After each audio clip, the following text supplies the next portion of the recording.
निघाला त्यावेळेस महाराजांचं राज्य बऱ्या प्रमाणामध्ये वाढलेलं होतं. तुम्ही म्हणाल नाही तर महाराज विसरले का काही असं नाहीये, तेच सांगतोय.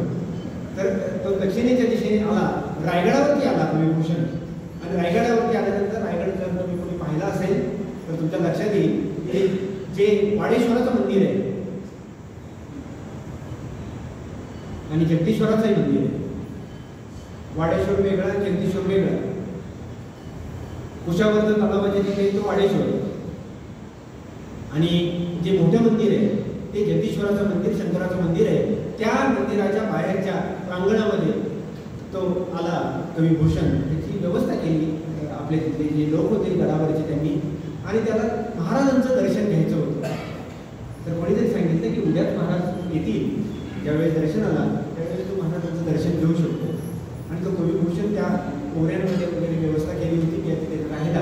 आणि दुसऱ्या दिवशी ज्यावेळेस महाराजांची स्वारी आली, अर्थात पूर्व बाजूच्या दरवाजातून ते आतमध्ये प्रवेशले, त्यावेळेस तो कविभूषण त्या गर्दीमध्ये सगळ्यांमध्ये होता. अर्थात उत्तर भारतीय पोशाख असल्यामुळे तो झटकन ओळखू आला आणि महाराजांच्या चाणाक्ष नजरेतून ते काही सुटलं नाही. आणि महाराजांनी आपल्या जवळच्या लोकांना विचारलं की हे कोण आहे? तर त्यावेळेस सांगितलं की हे कविराज भूषण. त्यावेळेसच मुजरा करत तो कवी पुढे आला आणि त्यांनी महाराजांना पाहिल्यानंतर महाराजांच्या छबीचा जो परिणाम त्याच्यावरती झाला त्यातून एक उत्स्फूर्त काव्य बाहेर पडलं.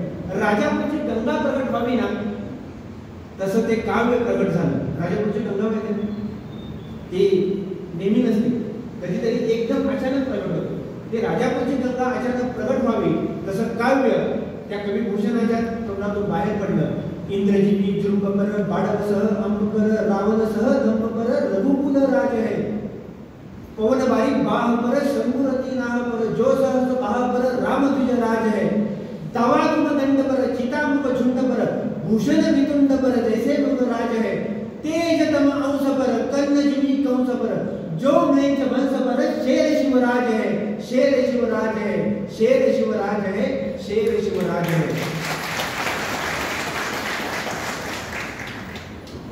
आणि महाराजांनी त्या कवीचं कौतुकही केलं, आदरही केला आणि त्या प्रतिभेतून पुढे जे काव्य तयार झालं त्या काव्याचं नाव आहे शिवभूषण. एक अप्रतिम नमुना कविभूषणांनी सादर केला की ब्रिजभाषेमध्ये. तर त्या ब्रिजभाषेमध्ये लिहिलेल्या अनेक छंदांवरती वेगवेगळं काव्य करून प्रत्येक छंदाचं वेगळं काव्य आणि त्यामध्ये छत्रपती शिवाजी महाराजांचं चरित्र त्याने रेखाटलं. हा कविभूषण मला कवी वाल्मिकींसारखा वाटतो, कवी व्यासांसारखा वाटतो. हा छत्रपतींचं काव्य लिहिणारा एक प्रकारचा व्यास वाल्मिकीच आहे आणि त्यांनी ते काव्य पुढे लिहिलं शिवभूषण. अतिशय अप्रतिम, मुळातूनच ते ऐकावं वाचावं असेल. पण आजचा आपला तो विषय नाही, शेर शिवराज आहे. हे का आला रायगडावरती? तर महाराजांची कीर्ती त्या कविभूषणाच्या कानावरती पडलेली होती आणि त्याचा परिणाम म्हणून तो शोधत शोधत शोधत शोधत तो रायगडावरती आलेला होता. आणि रायगडावरती आल्यानंतर त्याने अतिशयोक्ती न करता सुद्धा इतकं उत्तम काव्य छत्रपती शिवाजी महाराजांच्यावरती लिहिलं जे आपल्याला आता उपलब्ध आहे. आणि इतर भूषण हजारा, भूषण उल्हास, भूषण उल्हास या नावाची काव्य सुद्धा त्यांनी लिहिली, पण ती बाकीची काही काव्य सापडत नाही. भूषण उल्हास, भूषण हजारा, भूषण उल्हास काही सापडत नाही. असतील पुढे सापडेल, पण त्या कवीची प्रतिभा त्या सापडलेल्या कवी शिवभूषणातून दिसते.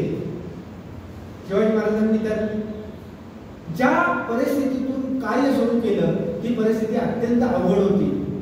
त्यामुळे त्या परिस्थितीवरती पाय रोवून उभा राहण्यासाठी एक सिंह हृदयाची गरज होती आणि ते शिवाजी महाराजांच्याकडे होतं. अत्यंत आपल्या वडिलांना काय काही ठिकाणी अपयश आलं. वडिलांनी प्रयत्न केला, छत्रपती शिवाजी महाराजांचे वडील शहाजी महाराज त्यांनीही प्रयत्न केला, पण प्रत्येक वेळी प्रयत्न करत असताना शहाजी राजांना दुर्दैवाने अपयश आलं. प्रयत्न केले का?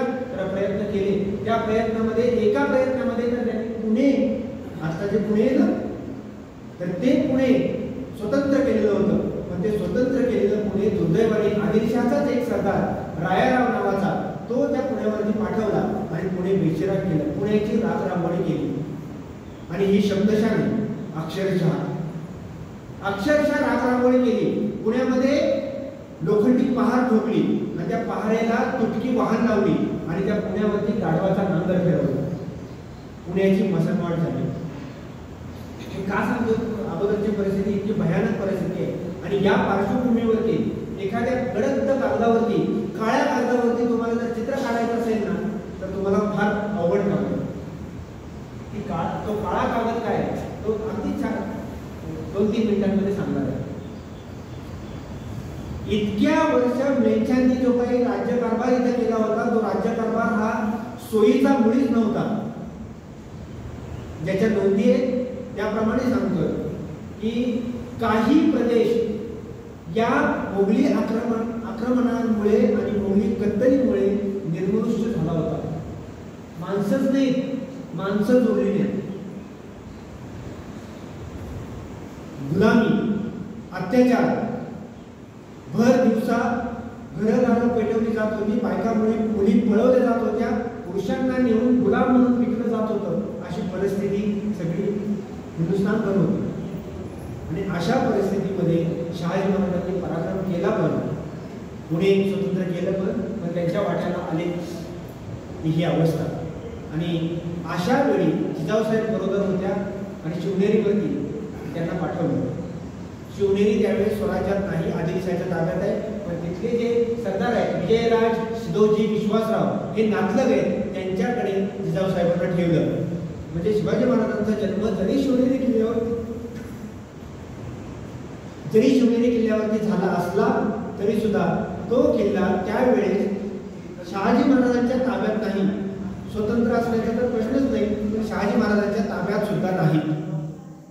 अशा वेळी पारतंत्र्यामध्ये असलेल्या, आदिलशाहीकडे असलेल्या, केंद्रसत्ता आदिलशाही आहे शिवनेरीची, आणि त्यावेळेस असलेले विजयराज सिद्धोजी विश्वासराव हे नातलग आहेत याचा विचार करून त्या ठिकाणी जिजाऊसाहेबांची व्यवस्था केली. आणि त्या शिवनेरी किल्ल्यावरती फाल्गुन वद्य तृतीया शके 1551 हस्त नक्षत्र शिशिर ऋतू गड 5 फळे 8 ए दिवशी शुक्रवारी राजश्री शिवाजीराजे शिवनेरीस उपजले.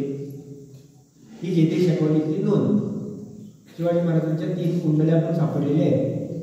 आणि असे छोटे मोठे 12 पुरावे आहेत. काही शंका नाही ना? मग शंकेचा परत कार्यक्रम तर असा शिवाजी महाराजांचा जन्म शिवनेरी किल्ल्यावरती झाला. त्याच्या अगोदरच जी श्रावणाची पौर्णिमा होती त्यावेळेस देवगिरीच्या किल्ल्यावरती एक मोठं हत्याकांड घडलं.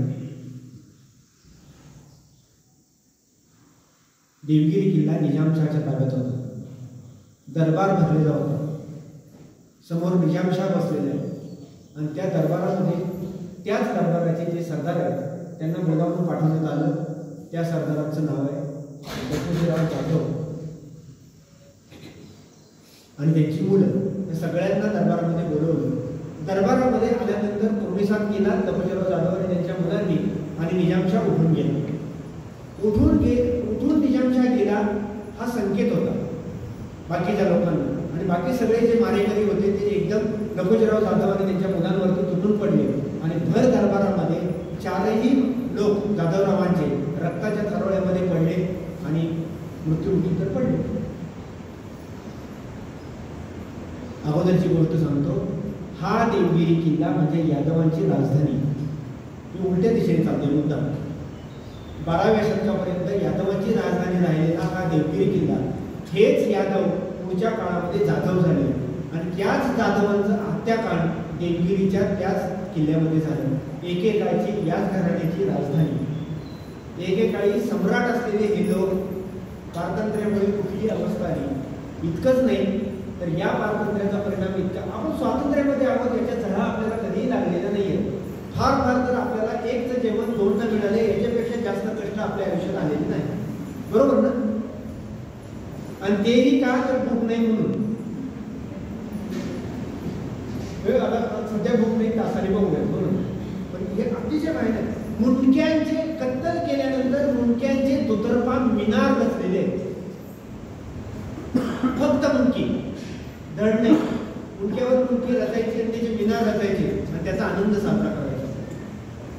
काय सोचत असेल? कवी भूषण एका ठिकाणी म्हणतोय काशी की कला जाती मथुरा अगर शिवराय ना होते तो सुन्नत होती सबकी. हे काव्य नाहीये, हे त्या काळातल्या परिस्थितीचं वर्णन आहे. रात्रंदिन आम्हा युद्धाचा प्रसंग हे तुकोबारायांना म्हणण्याची काय गरज होती नाही, परिस्थितीच ती आहे.